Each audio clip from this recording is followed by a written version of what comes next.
बिस्मिल्लाहिर्रहमानिर्रहीम। प्रोग्राम अलिफ लाम मीम के साथ वलीद शेख हाजिर खिदमत है। नाजरीन, आज से 500 साल पहले जब जर्मनी में प्रिंटिंग प्रेस का आगाज़ हुआ तो तुर्की के मुफ्ती आज़म के एक फ़तवे की वजह से मुसलमान 200 साल पीछे चले गए। फिर ये देखा गया कि चंद ही सालों के बाद उसी प्रिंटिंग प्रेस को हलाल करार दे दिया गया। और फिर ये देखा गया कि मुसलमानों में एक रवैया डेवलप हो चुका है कि हर नई आने वाली चीज़ के ऊपर मुसलमान सबसे पहले उसके ऊपर हराम का फतवा लगाते थे और फिर उसी को हलाल करार दे दिया करते थे। यही रवैया माइक के साथ देखा गया, तस्वीर के साथ देखा गया, रेडियो के साथ देखा गया, टीवी के साथ देखा गया। यानी मुसलमानों का एक ग्रोह उस इन तमाम चीज़ों को सबसे पहले हराम डिक्लेयर करता था और फिर वही ग्रोह इन तमाम चीज़ों को हलाल डिक्लेयर करके सबसे ज़्यादा इस्तेमाल किया करता था। आज ऐसा ही एक और मौका हमारे सामने आ गया है कि जब ह्यूमन मिल्क बैंक नामी एक चीज़ पाकिस्तान में जिसका कराची में जिसका इनेकाद हुआ है, तो ज़ाहिर है मुसलमान माशरा है और लोग इस्लामिक वैल्यूज़ रखते हैं, तो उनके जहन में बहुत सारे सवालात हैं, कशमकश का शिकार हैं, कन्फ्यूजन है कि अब ज़ाहिर है मदर मिल्क की बात की जा रही है तो रज़ाअत के हुक्म भी इसके ऊपर लगते हैं। तो वो जानना चाहते हैं कि रज़ाअत के हवाले से कुरान और सुन्नत क्या कहते हैं। तो इस हवाले से हमने एक्सपर्ट पैनल डॉक्टर्स और उलमाए कराम का यहाँ पे तश्कील दिया है और मैं सबसे पहले उनका तारुफ़ करवाता जाऊँ। हमारे साथ जिन मुअज़्ज़िज़ उलमाए कराम और जो डॉक्टर साहब हमारे साथ मौजूद हैं, मैं सबसे पहले उलमाए कराम का तारुफ़ करवाता जाऊँ। हमारे साथ मौजूद हैं अल्लामा, जो बहुत शाइस्तगी और तहज़ीब के साथ गुफ्तगू फरमाते हैं, अल्लामा मारूफ़ आलमदीन, अल्लामा अब्बास वज़ीरी साहब। अस्सलाम वालेकुम सर। फिर हमारे साथ तशरीफ़ फरमा हैं मारूफ़ मज़हबी स्कॉलर जनाब मुफ्ती फ़ैसल बंदगी साहब। कैसे मिजाज हैं सर? खैरियत से? अल्हम्दुलिल्लाह। और फिर हमारे साथ मौजूद हैं काफ़ी मशहूर डॉक्टर हैं और सोशल मीडिया पे और दीगर प्लेटफॉर्म्स पे बवांगे दहल अपना ओपिनियन एक्सप्रेस करते हैं, डॉक्टर हसन ओज साहब। कैसे मिजाज हैं? खैरियत से हैं आप? अ, अच्छा, तो सबसे पहले मैं अपनी गुफ्तगू का आगाज़ डॉक्टर हसन ओज साहब से करना चाहूँगा कि सबसे पहले ये बताएं कि क्या इसका मकसद है, किस वजह से ये तामीर के यहाँ पे बनाया जा रहा है और इसकी अफादियत और वो क्या मेडिकल रीज़न्स है जिसकी वजह से ये बनाया जा रहा है? क्या ज़रूरत थी इसकी यहाँ पे? Thank you so much for inviting me in your show and honouring me. ये सवाल जो आपने पूछा है कि इसकी इफादियत कितनी है, इसका जवाब मैं थोड़ी देर बाद दूंगा। पहले तो मैं बताऊंगा ब्रेस्ट मिल्क क्या होता है, ब्रेस्ट मिल्क हुँ, डिफरेंट कैसे है। जो माँ का दूध है, हर स्पीशीज़ में अल्लाह ताला ने रखा है कि मैमल्स जो हैं वो बच्चे को दूध पिलाते हैं। जो माँ का दूध है इंसानों में, वो बच्चे के लिए बहुत बेहतरीन नशोनुमा है। एक तो आसानी से डाइजेस्ट होता है, उसमें प्लेंटी ऑफ वाटर होता है, उसका कार्बोहाइड्रेट जो होता है कंटेंट सही होता है, प्रोटीन आसानी से डाइजेस्ट हो जाते हैं। तो बहुत आसानी, वो ऐसा है कि जैसे कि दूध हज़म है, आप बच्चे को देंगे, बच्चे के लिए उसमें, और सबसे अहम चीज़ बाकी सब दूधों से जो बाकी दूधों में नहीं होती हैं, वो है इसमें एंटीबॉडीज़ का होना। हुँ, गाय का दूध हो, भैंस का दूध हो, बकरी का दूध हुँ, हो, एंटीबॉडीज़ नहीं होंगी। हुँ, तो जो माँ के दूध से एंटीबॉडीज़ ट्रांसफ़र होती हैं बच्चे में, वो उसको हुँ, प्रोटेक्ट करती हैं डिजीज़ से, बीमारियों बिल्कुल, से। बच्चे को अगर माँ का दूध पी रहा है तो उसको नमूनिया नहीं होगा, उसको हुँ, मैदा उसका ठीक रहेगा, आंतें हुँ, उसकी ठीक रहेंगी, उसको डायरिया नहीं होगा, उसको वॉमिटिंग नहीं होगी, उसको कान के इन्फेक्शन नहीं होंगे, बीमार नहीं होगा, उसको एलर्जी नहीं होगी, उसके दिमाग की डेवलपमेंट अच्छी होगी, हुँ, उसके कॉग्निटिव फंक्शंस डेवलप होंगे। दूसरी बात है कि उसकी माँ से बॉन्डिंग होगी, एक मोहब्बत का रिश्ता होगा। दूसरी बात, माँ के लिए कितना फ़ायदेमंद है कि जो माएँ दूध पिलाती हैं, उनको हुँ, ब्रेस्ट कैंसर नहीं होता, उनको वेरियन कैंसर नहीं होता, उनको डिप्रेशन नहीं होता। बहुत एक हेक्टिक है कि माँ का दूध पिलाना, सही, हर 90 मिनट पे दूध पिलाना पड़ रहा है, सही, डकार दिलवानी पड़ रही है, तो माँ सो भी नहीं सकती है, सही, 4 घंटे से ज़्यादा गैप नहीं आ सकता। लेकिन ये चीज़ माँ और बच्चे के बॉन्ड को बनाती है। हुँ, माजी में अगर हम देखें, हुजूर भी, उन्होंने दाई हलीमा का दूध पिया, और नहीं आता दूध, ये कॉमन चीज़ है। बच्चे जो अभी जो ब्लड, ये जो ह्यूमन ब्रेस्ट मिल्क बैंक जो खुला हुँ, है, इसमें उन्होंने ये बताया कि भाई बच्चे जो प्रीमेच्योर पैदा होते हैं 34 वीक से पहले, जो लो बर्थ वेट और हुँ, प्रीमेच्योर कहलाते हैं, उनके उनके लिए ये होता है कि उनको ये दूध दिया जाएगा तो सर्वाइवल चांसेस बढ़ जाएंगे, और वाकई बढ़ जाएंगे। हुँ, लेकिन उसमें ये होता है कि उन्होंने फिर एक फतवा भी साथ अटैच किया हुआ है, और उसमें शरिया कॉम्प्लाइंट लिखा है, इस पर उलमा हुँ, कराम गुफ्तगू करेंगे। तो वाकई उस बच्चे के लिए तो ये दूध बहुत ज़रूरी है कि उसकी बच्चे की, क्योंकि वो उस वक्त NICU में होता है, न्यूनेटल ICU में होता है, और उस वक्त उसको ना हजम कर सकता है, ना उसकी प्रॉपर आंतें बनी होती, ना उसके हुँ, लंग्स बने होते हैं, और उसको इन्फेक्शन के चांसेस बहुत होते हैं। अगर उसको वो दूध दिया जाएगा तो वो उसके बचने के चांसेस बढ़ जाएंगे, मोर देन सही, 50% उसके चांसेस बढ़ ज़बरदस्त, जाएंगे। तो एक बच्चे की जान बचाने के हिसाब से देखा जाए तो इट्स एन आइडियल थिंग। सही। मैं अब मुफ्ती फ़ैसल बंदगी साहब की तरफ आऊँगा। काफ़ी मुदल्लल गुफ्तगू करते हैं। मैं चाहूँगा कि आप क्योंकि दूध पिलाने के हवाले से बात हो रही है, मदर मिल्क की बात हो रही है, तो जब इस्लाम के दायरे में हम आते हैं तो कुरान और सुन्नत की रोशनी में रज़ाअत के हुक्म इसके ऊपर लगते हैं। तो मैं चाहूँगा कि कुरान और सुन्नत की रोशनी में आप बताएँ हमें कि कब रज़ाअत का हुक्म लगता है और किन कंडीशंस में इस लगता है इसके ऊपर, और ओवरऑल इसके ऊपर क्या अहकामात हैं? आपने सुना अभी कि ह्यूमन मिल्क बैंक जैसा इदारा बनाया जा रहा है, इसके हवाले से क्या कहेंगे आप? रज़ाअत के लिए तो 2 साल की मुद्दत है और इमाम अबू हनीफ़ा आप 2.5 साल की मुद्दत इसके लिए करार देते हैं। साहिबैन जो इमाम आज़म के शागिर्द हैं, उनका कौल भी 2 साल का है। इमाम शाफ़ई उनका कौल 2 साल का है। 2.5 साल इमाम अबू हनीफ़ा ने रज़ाअत की मुद्दत रखी, उसकी वजूहात हैं, वो एक अलग उन्वान है। बहरहाल इस मुद्दत में अगर कोई बच्चा किसी माँ का दूध पीता है तो रज़ाअत का रिश्ता कायम हो जाता है। सही। और ख़्वाह वो एक बार क्यों ना हो और ख़्वाह वो एक घूंट ही क्यों ना हो, सही। अगर उसने पी लिया, उसके मैदे में पहुंच गया, तो इससे रज़ाअत का रिश्ता कायम हो जाएगा। सही। और रज़ाअत के रिश्ते के बाद वो तमाम कवानीन लागू हो जाएंगे जो रज़ाई रिश्ते के साथ जुड़े हुए हैं। तो अगर ऐसा कोई ह्यूमन मिल्क बैंक है जिसमें रज़ाई रिश्ते का यूं एहतमाम हो कि एक ख़ातून हो, एक बच्चा हो, बच्चे की फैमिली को पता हो कि ये बच्चा किस खातून का दूध पी रहा है, खातून को पता हो कि किस बच्चे को मेरा दूध पिलाया जा रहा है, और उसमें जो 2 साल की मुद्दत है दूध पिलाने की उसका भी एहतमाम हो, दोनों फैमिलीज़ एक दूसरे से वाकिफ़ हों, तो इसकी गुंजाइश मैं ये नहीं कहता निकलती है, फिर निकाली जा सकती है, क्योंकि इसके बाद भी फिर कुछ मसाइल हैं कि आया कि इसकी ज़रूरत है या नहीं है, क्योंकि बग़ैर ज़रूरत के किसी काम को करना वो ख़ुद एक अजीब बात है। सही, बहुत शुक्रिया। अब मैं अल्लामा अब्बास वज़ीरी साहब की तरफ आऊँगा। इंतहाई शाइस्तगी के साथ गुफ्तगू फरमाते हैं। मैं चाहूँगा, आपने गुफ्तगू सुनी अल्लामा साहब की भी और डॉक्टर हसन औज साहब की भी, तो मैं चाहूँगा आप इसके ऊपर कमेंट करें कि कुरान और सुन्नत की रोशनी में क्या कोई कंडीशंस हैं? जैसे उन्होंने फरमाया कि एक बार दूध पिलाने के ऊपर जो है रज़ाअत का हुक्म लग जाता है, या बाज़ का कहना ये है कि नहीं, एक बार पिलाने पे नहीं बल्कि कुछ और उसकी कंडीशंस हैं। तो कुरान और सुन्नत की रोशनी में इस हवाले से आगाह कीजिएगा। बिस्मिल्लाहिर्रहमानिर्रहीम। डॉक्टर हसन साहब की गुफ्तगू से हमने बहुत कुछ सीखा माशाअल्लाह से। ग़ालिबन ये जो बैंक इंसानी दूध को हासिल करने और उसे दोबारा ज़रूरतमंदों तक पहुंचाने के हवाले से जो बैंक बनाया गया है, ये खालिसतन एक तिजारती मकसद के लिए बनाया हुआ एक इदारा है। लेकिन इसके लिए क्या शरीयत आड़े आएगी, कोई मुश्किलात पेश आएंगी, मसला वो है। बिल्कुल। तो शरीयत के एतबार से कोई चीज़ अगर आड़े आ सकती है तो वह अहकाम रज़ाअत हैं, उसके अलावा और कोई वजह नज़र नहीं आती है।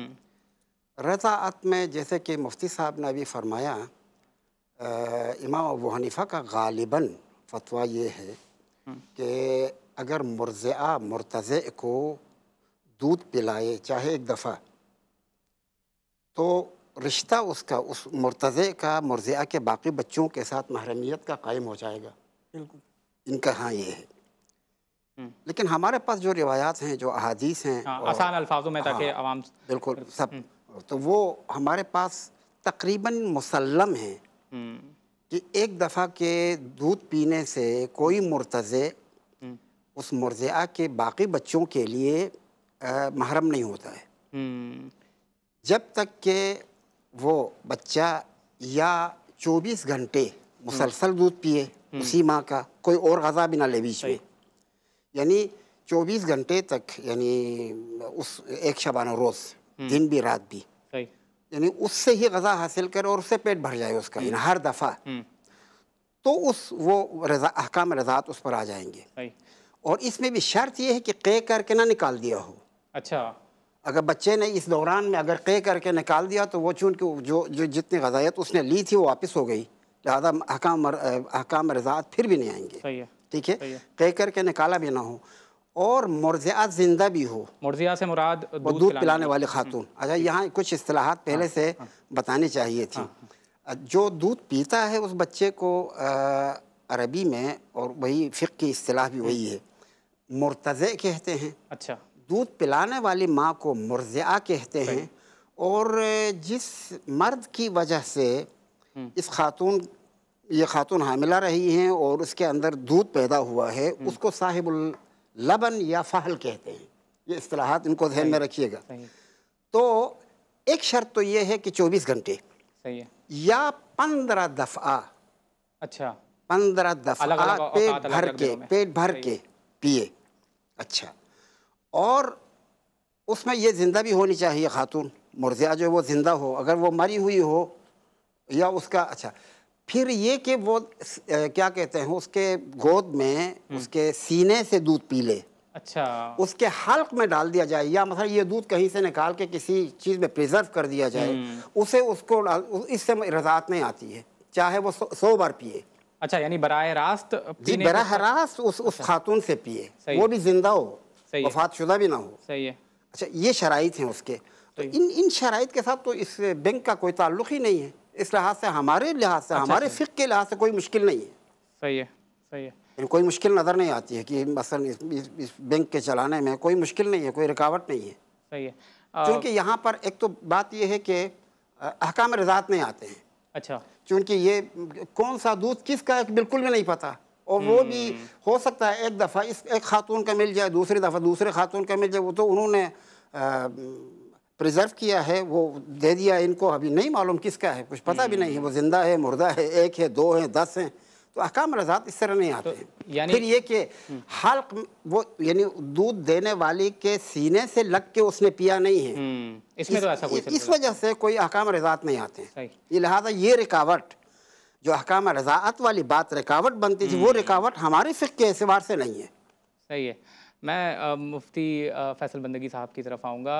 क्या ऐसा ही है कि मज़हब की तरफ से कोई रुकावट, कोई ऐसी तहफ़्फ़ुज़ात हैं मिल्क बैंक के हवाले से? क्योंकि बराह रास्त तो दूध पिलाना वहाँ पे नहीं होगा, वहाँ पर यही सिलसिला होगा कि बहुत सारी माओं का दूध वहाँ पे कलेक्ट किया जाएगा, प्रिजर्व किया जाएगा, पैस्चराइज़ किया जाएगा, और उन्हें फिर एक सेफ्टी प्रोटोकॉल्स के हिसाब से कीप किया जाएगा।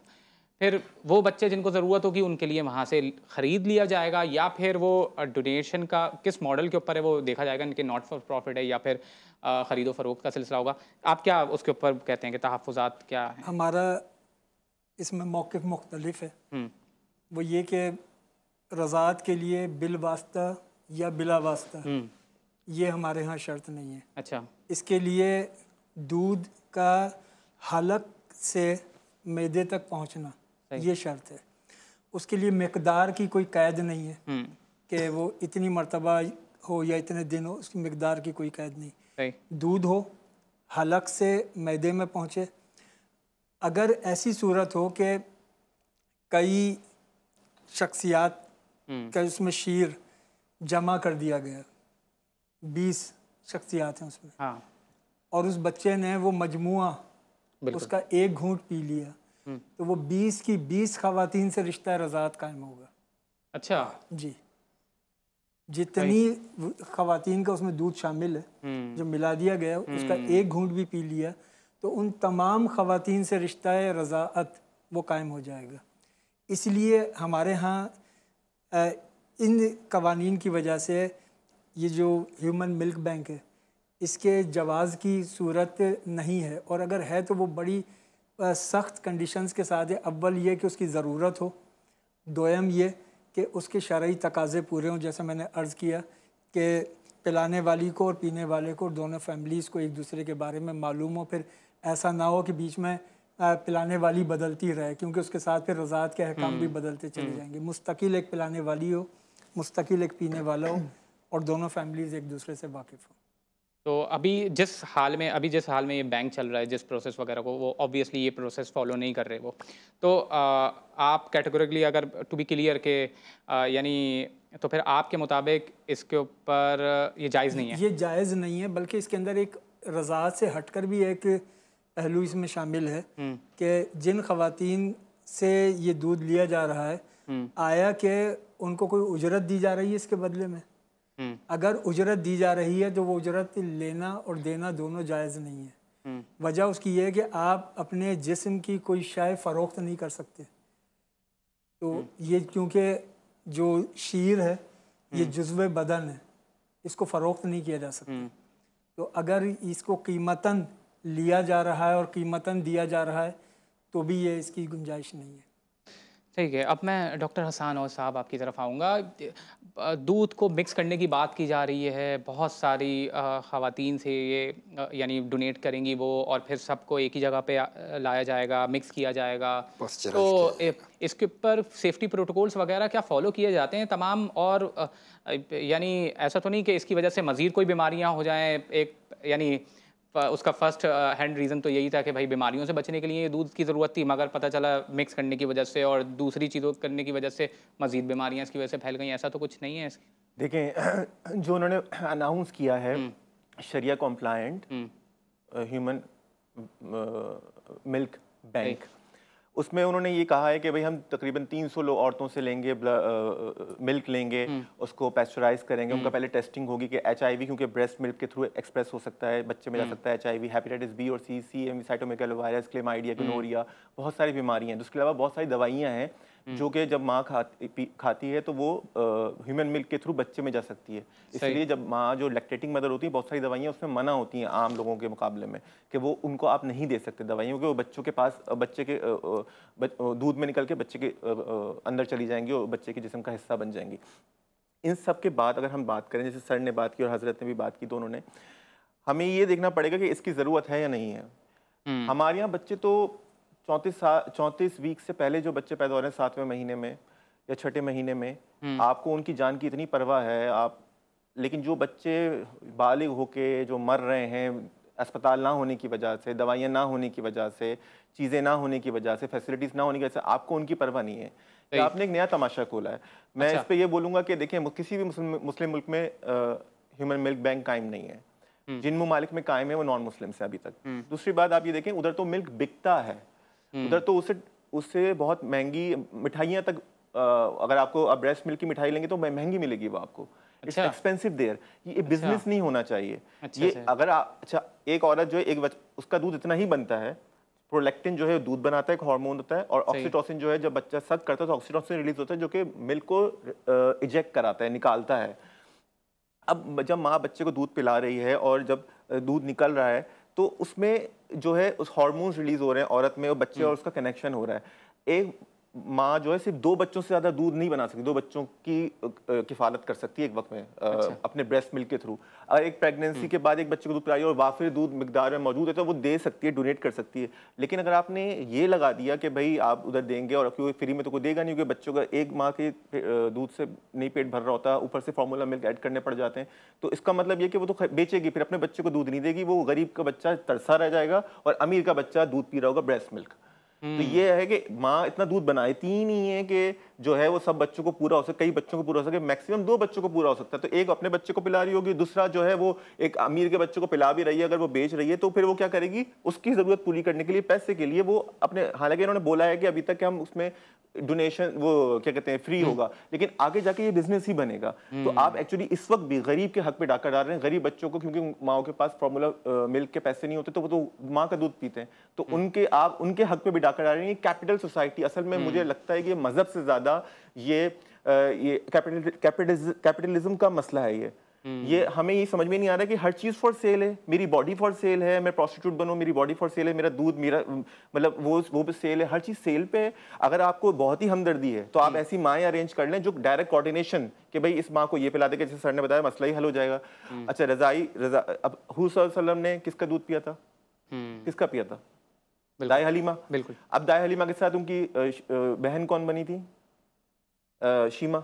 बिल्कुल। अब हजरत शीमा के साथ उनका रिश्ता था कि दाई हलीमा का रिकॉर्ड उन्होंने मंगवाया था कि उन्होंने कितने लोगों को दूध पिलाया आज तक, क्योंकि उनका तो काम यही था। बच्चों को भेजा जाता था दूध पिलाने के लिए। तो मुझे हंसते जवाब ये भी जवाब चाहिए कि क्या उन बच्चों का रिकॉर्ड रखा जाता था कि अब इन सब से शादी नहीं हो सकती, ये क्योंकि जब कुरान आया और उसमें अहकाम आए तो क्या वो किस तरह आए कि क्या एक वक्त में एक बच्चा पी रहा है, उसके साथ एक बच्ची भी पी रही है, तो क्या उन दोनों की शादी नहीं हो सकती सिर्फ, या उसके सारे ही बच्चे हराम है, उसका रिकॉर्ड रखना पड़ेगा। इन्होंने क्या रिकॉर्ड देंगे, ये तो पॉसिबल नहीं है, ये सिर्फ बातें हैं। ये उन्होंने डॉक्यूमेंटेशन तो कर दी कि हम रिकॉर्ड देंगे, रिकॉर्ड कौन रखता है और कौन कितने अरसे के बाद कौन सा रिकॉर्ड कितना रहेगा। जब 300 माओं का दूध आपने मिलाया हुआ है तो आप 300 माओं के फिर 300 माओं के बच्चे और कितनी जगह उस बच्चों ने आपस में दूध पिए, तो there is no human possibility. आप ये कर सकते थे कि आप बच्चों को अरेंज करें कि भाई एक माह है हमारे पास, इसके पास एक्स्ट्रा वो मिल्क प्रोड्यूस हो रहा है तो हम इसके साथ कनेक्ट करा दें, फैमिली को कनेक्ट करा दें। That's what you can do, that's ideal situation. लेकिन उलमा इस बारे में भी बताएं कि हुजूर सल्लम ने जब दूध पिया उनका तो क्या रिकॉर्ड रहा उन सब का कि उन्होंने कितने उनकी बहनें थी शीरखौर? बिल्कुल, इसका रिकॉर्ड इस तरीके से था कि उस दौर में कि जब दाई के हवाले बच्चे कर दिए जाते थे तो ऐसा नहीं होता था कि कोई अपना बच्चा किसी भी दाई को यूं ही दे दे। वो दाइयाँ भी मालूम होती थी, अच्छा, और शनासा होती थी, उनके मुतालिक वाकफियत और आगही होती थी कि आप अपना बच्चा उसके सुपुर्द कर रहे हैं। और फिर उसके तहत ये भी मालूम होता था कि इस दाई ने किन किन और बच्चों को दूध पिलाया है, शीर नोशी कराई है। और फिर रसूल अकरम अलैहिस्सलातु वस्सलाम की जो रज़ाई बहन है हज़रत शीमा, वो तो क्योंकि हज़रत हलीमा सादिया की अपनी हकीकी बेटी थी। इसके अलावा तारीख़ में उनके एक हज़रत हलीमा के अपने बेटे थे, एक बेटी थी, और नबी अकरम अलैहिस्सलातु वस्सलाम। इनके अलावा तारीख़ में ऐसा नहीं मिलता कि उन्होंने किसी और को शीर नोशी कराई हो, और अगर ऐसा मिलता होता तो ज़ाहिर है उससे भी वो रज़ात का रिश्ता कायम होता। सही। मैं अब लामा वज़ीरी साहब आपकी तरफ आऊँगा। अच्छा, ये ख़रीद व फ़रोख्त के हवाले से भी बात अब स्टार्ट हो चुकी है, क्योंकि ज़ाहिर है यहाँ पे जो कराची में जिसका इफ्तिताह हुआ है वो तो NGO based not for profit है, बट वेस्ट में काफ़ी ह्यूमन मिल्क्स ऐसे भी हैं जिनका जो फाउंडेशन है वो बेसिकली कैपिटलिज्म, जैसा कि हसन और साहब ने रेफरेंस दिया। तो ख़रीद व फ़रोख्त के हवाले से माँ के दूध को ख़रीदना बेचना, इसके हवाले से कुरान और शरीयत क्या कहती है? ख़रीद फ़रोख्त पर हम बात कर लेंगे, लेकिन एक और पहलू जिस पर हमारे दोस्तों को भी गुफ्तगू करनी चाहिए थी और अभी तक शायद मौका नहीं मिला, इस वजह से उन्हें गुफ्तगू नहीं की है। देखें, बच्चा और माँ के दरमियान जो आतिफ़ा और एहसास मोहब्बत का जो रिश्ता है वो इस बैंक से तो नहीं मुंतकिल होगा इसको। जो इसकी ग़िज़ाइयत के अलावा उसकी नफ्सियाती ज़रूरत है उस बच्चे की, जो माँ जब दूध खुद पिलाती है बरह रास्त, तो ख़ास आतिफ़ा और ख़ास मोहब्बत उसे मुंतकिल होती है। ये आप बैंक के थ्रू तो उसे फराहम नहीं कर सकते। ये कैपिटलिज्म की कोशिश ये है कि ये सब चीज़ें निकल जाएं। मैं इन डॉक्टर साहब की बात के साथ बिल्कुल 100% मुत्तफ़िक़ हूँ कि इसके पीछे कहीं ना कहीं कैपिटलिज्म के अहदाफ हैं। ये अगरचि कोई बच्चा शायद किसी को ज़रूरत हो कि वो हलाक होने वाला था, अगर ये बैंक ना होता और यहाँ से इसको दूध ना मिलता, तो ऐसे मवारिद बहुत कम, कहीं कहीं पर कोई ऐसा मिल जाएगा। वरना अभी तक तो तारीख़ बशर में हमें याद नहीं है कि किसी बच्चे को दूध ना मिलने की वजह से मर गया हो। ऐसी मिसालें नहीं मिलती हैं, अगर मिलती है तो कहीं कहीं पर।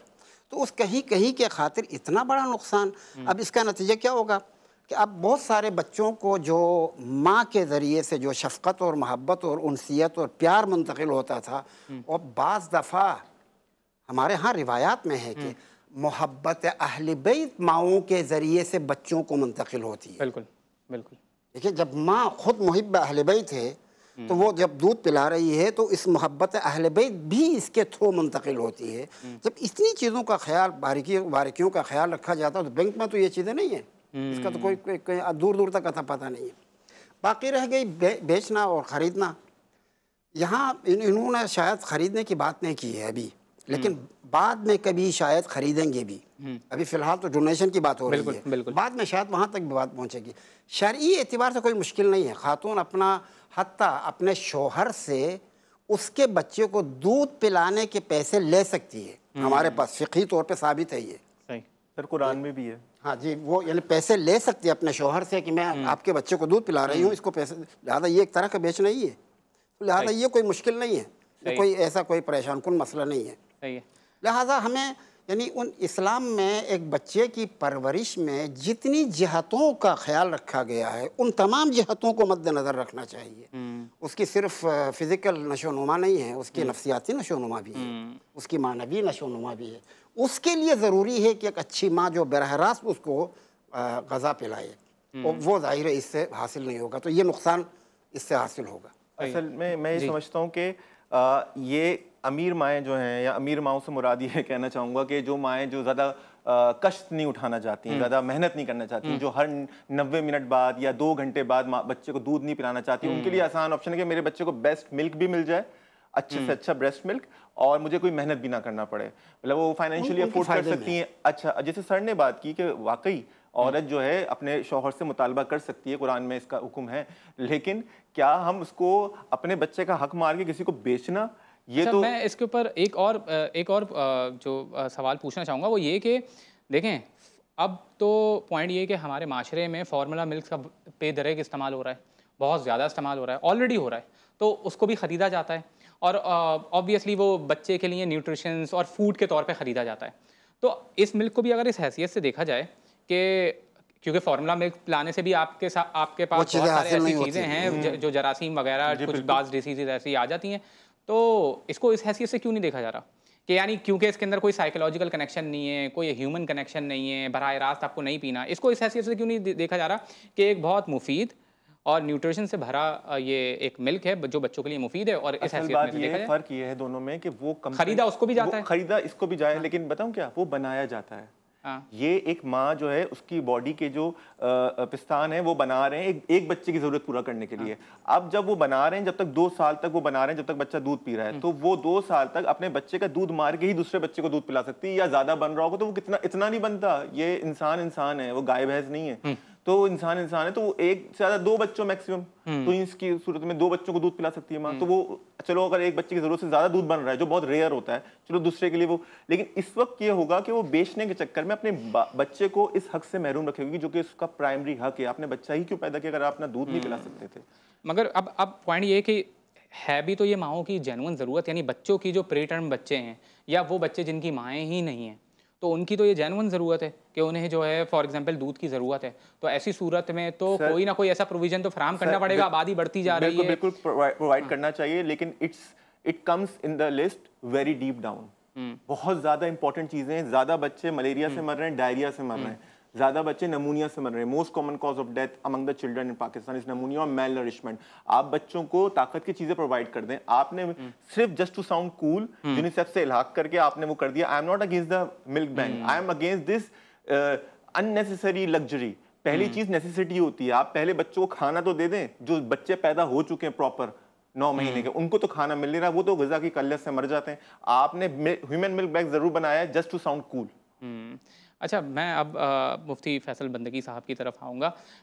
सर, मैं चाहता हूँ कि आप इस हवाले से मज़ीद बताएं कि ये कोई इख्तलाफी मौजू है, यानी मकतब अहले तसन्नुन की बात की जाए, या यानी बाज़ उलमा जो बाज़ अरब उलमा हैं, ख़ास तौर पे शेख यूसुफ़ अल-करज़ावी के नाम से और शेख डॉक्टर उमर अशराक के नाम से, उन्होंने ऐसे फतवे दिए हैं कि वो ह्यूमन मिल्क बैंक को जायज़ करार देते हैं सर्टेन कंडीशंस के अंदर। तो वो कौन से उमूर हैं जिसके अंदर अगर यानी रिकॉर्ड कीपिंग का जैसे आपने एक मसला छेड़ा कि वो रिकॉर्डिंग कीपिंग करती जाए, और एक मैं मॉडल की तरफ जो कुवैत में अभी जिसको फॉलो किया जा रहा है, डॉक्टर नकीब हैं, वो इस मॉडल को फॉलो कर रही हैं कि उन्होंने एक टेलर्ड और मुसलमान माशरे के लिए ख़ास तौर पे, क्योंकि रज़ात के वहाँ पे हुक्म आ जाते हैं, मिल्क शेयरिंग रिलेशनशिप्स डेवलप हो जाती हैं, तो इसके लिए उन्होंने एक टेलर्ड और वेस्ट से बिल्कुल मुख्तलिफ मॉडल बनाया है। और वो ये कि वहाँ पे रिकॉर्ड कीपिंग की जाती है और एक माँ सिर्फ एक ही बच्चे को दूध पिलाती है, ठीक है, और सबसे पहले जो बच्चे के वालिदैन हैं उनकी मुलाकात उस माँ से की कराई जाती है जो रज़ात जो दूध पिला सकती है उस बच्चे को, और उनके दरमियान कुछ कंडीशंस वगैरह जो भी सेट होती हैं, और फिर वो मखसूस हो जाती है, यानी उनका पूरा रिकॉर्ड कीपिंग होता है, तमाम जो भी सिलसिला जो आपने रेफ़र किया। तो इस सूरत में ख़ास तौर पे यानी ये भी बताइएगा कि इख्तलाफी है मौजू या नहीं है, यानी बाज़ लोग इसको इस कंडीशंस में भी, जिस कंडीशंस में अभी कराची में तामीर किया गया है, इस कंडीशंस में भी इसे जायज़ करार देते हैं, और फिर ये मॉडल जो कुवैत में फ़ॉलो किया जा रहा है, इस हवाले से भी बताइएगा।